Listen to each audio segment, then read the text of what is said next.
Welcome to Farah's Indian Kitchen, and today we are with another recipe which is Aloo Gosht.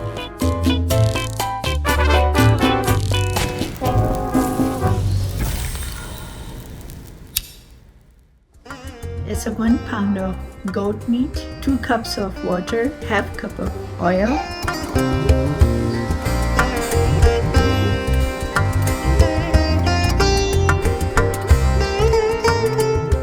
tablespoon of garlic ginger paste, 1 of the tomato,